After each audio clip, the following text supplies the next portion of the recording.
know, this person walking next to you, by you, they can have a chronic health condition. And by you being possibly COVID positive and not knowing it, being asymptomatic, you're putting everybody around you at risk, which is what's happened.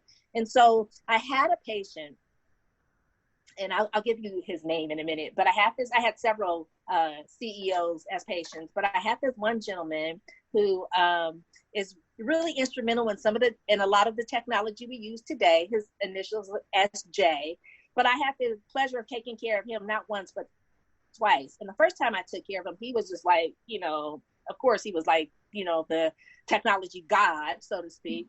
But he was very inquisitive about me, and because I don't look my age. And so he was, very inquisitive and wanted to know what I did. And, and he told me, he says, whatever you're doing, you keep doing it, because you absolutely look fabulous. Your energy is great. He goes, I would give you all the money I have if I could have your type of energy, the way you look, your health and well-being. And we joked about it, and I didn't take him serious. The next time I took care of him, he was really sick. He was actually dying. And he says, I remember you from a few years ago. He goes, and I said, you do? And I said, all the people you come across? He said, yeah. He said, well, I don't come across too many good looking nurses that look like you, that know their stuff. He goes, but you also, I remembered you because you have the energy. And he said, I'm not trying to be funny. He goes, but I don't come across too many Black women that have freckles like you. And we just kind of laughed about it. But he said, what I told you those years ago it resonates today. If I could give you all my money just to have an ounce of your health and well-being, I would do that. And unfortunately, the gentleman passed away, but that always resonated with me. And it always sticks with me, because people do not value their health and well-being until they don't have it. And then when you don't have it, it's hecka hard to get back. And that gentleman happened to be Stephen Jobs. So I had the pleasure of taking care of him not once, but twice. And all the negative things I had heard about him, my experience with him, of course, I was taking care of him, was very, very pleasurable, very, nice. We had great conversations, and I felt like I was the queen of feeling fabulous, so to speak. I felt like that because he recognized a little bit too late the value of his health and well-being. But that's always what happens. It's the moment. It's like when you don't have it, you miss it type of thing. Yep. It always was. And some people they just don't get it. They just don't get it. And I think sometimes people that don't get it and won't get it are meant not to get it. And that may be their lesson in life. And, I don't know, their purpose or whatever, but and then there are others that get it, but they get it too late, like Mr. Jobs. And so it's just very interesting to me, but it doesn't stop me from helping people. If they want to step into really elevating their health and well-being, it doesn't stop me. And I can take them from where they are to where they want to be. And we can do it together, or I can give them stuff and they can try it out and see how it works for them. But I'm always, always, always willing to help someone that really, really understands the value of their health and well-being, and they just want to feel better. And they don't necessarily have to be sick at all. It could be somebody that just wants to feel better. Like women, we go through menopause. There's some weird stuff that happened to us as we go through menopause, and sometimes we don't even understand or recognize it until it's pointed out to us. And you want to sleep better, you don't want to have belly bloats, you don't want to gain that 5 pounds around your midsection. There's things that we can do. You don't want to have hot flashes and all of that kind of stuff. And so it's wherever you want to be. I could take you with, we can focus strictly on Western medicine. We can incorporate Eastern medicine with Western medicine, because I am an expert in both.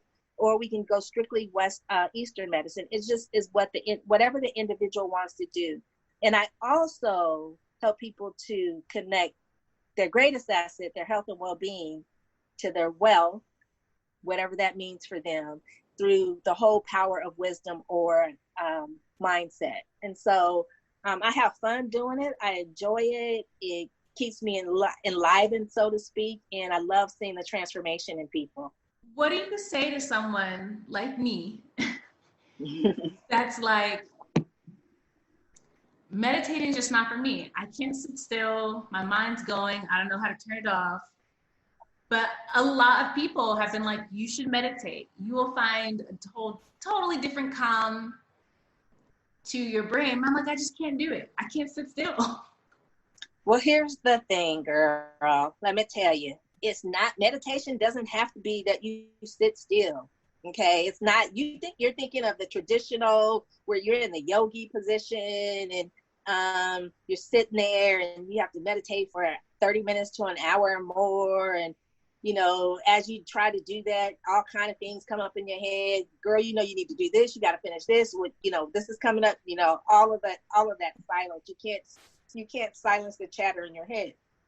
Meditation, that's a form of meditation, but there's many different forms. It's just, you're so lucky because I just happen to be a certified meditation specialist as well, but there's many forms of meditation. For instance, when you're in the middle of your busy day and you're just like, oh man, I just need a break.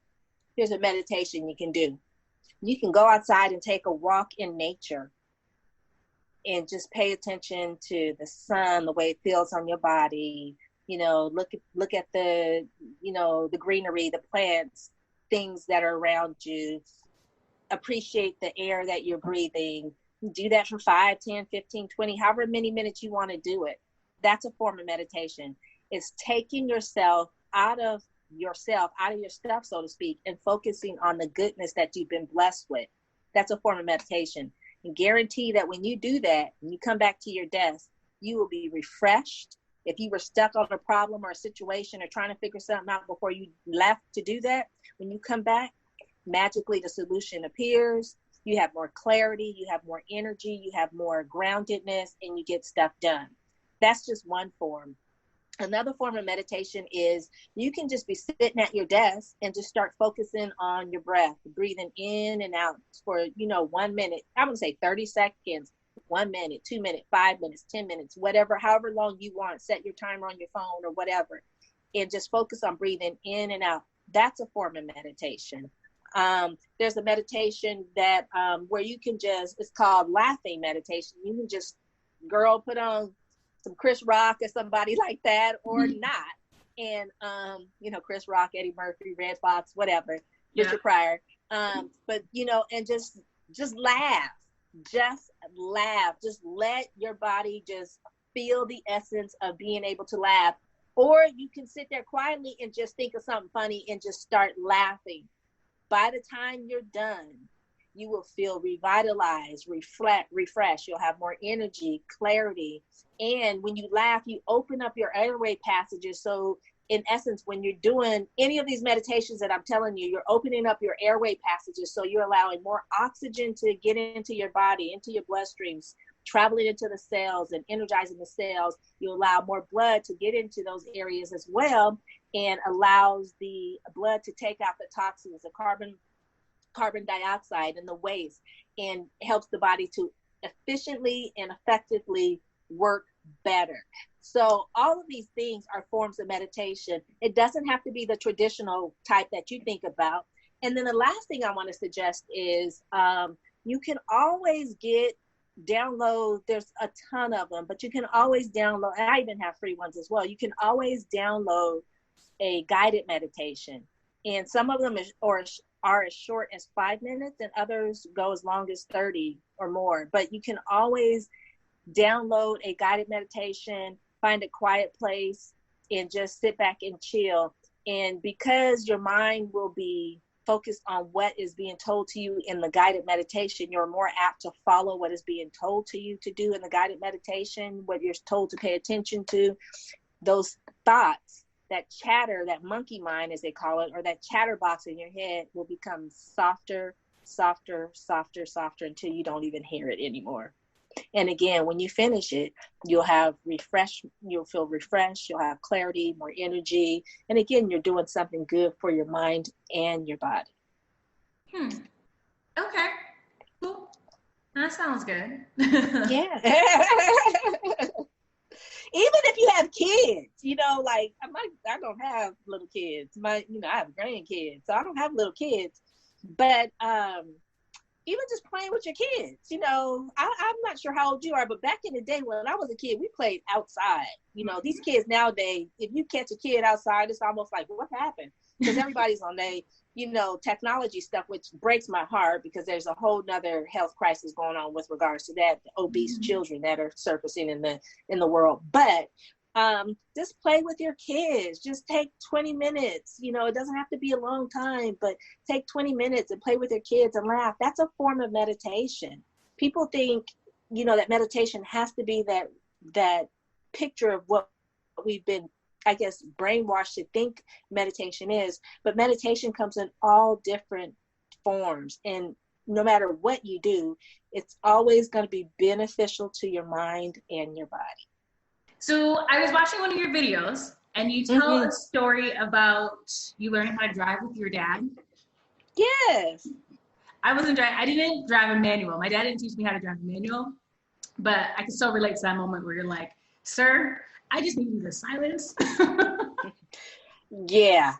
Oh yeah. It was interesting. Oh my gosh, that's so funny. I didn't even know that was out there. But yeah, my dad was you know, I'm the oldest, so it's me and my brother, and I was kind of this kid that I was always around my dad. He was a mechanic, so you know, I would always be under the car with him, wanting to learn, you know, and he would always say, well, what's good for your brother is good for you. So, you know, my brother learned how to cut the grass. I learned how to cut the grass. Then me and my brother would have these competitions. And, but when it came time for me to drive, I was 13 and I was a freshman in high school.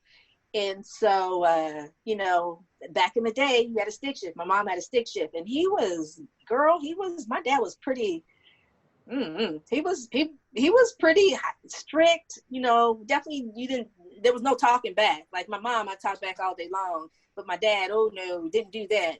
And so he was teaching me how to drive, and he kept yelling at me and was just making me even more frustrated. And so finally, I was like, I'm so tired of him yelling at me. I am so tired of him yelling at me. So I'm like, I'm just going to do it. I'm going to get it. And I got it. And then I took off, and yeah, it was good, but he was happy. And then finally after that, he's like, okay, she got it. But it was very, very, interesting learning experience, but it was good because it just set me up for other successes in life when you got to deal with people that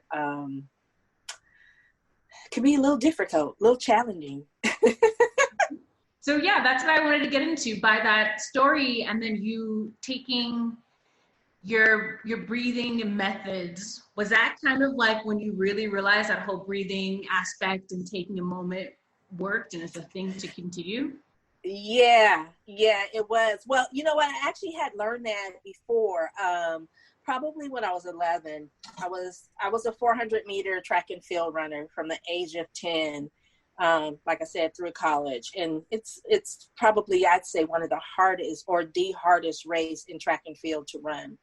And I was down low, very competitive, type A personality, and so I would get so upset with myself when I would come in second place or even third, or to me I was just a loser.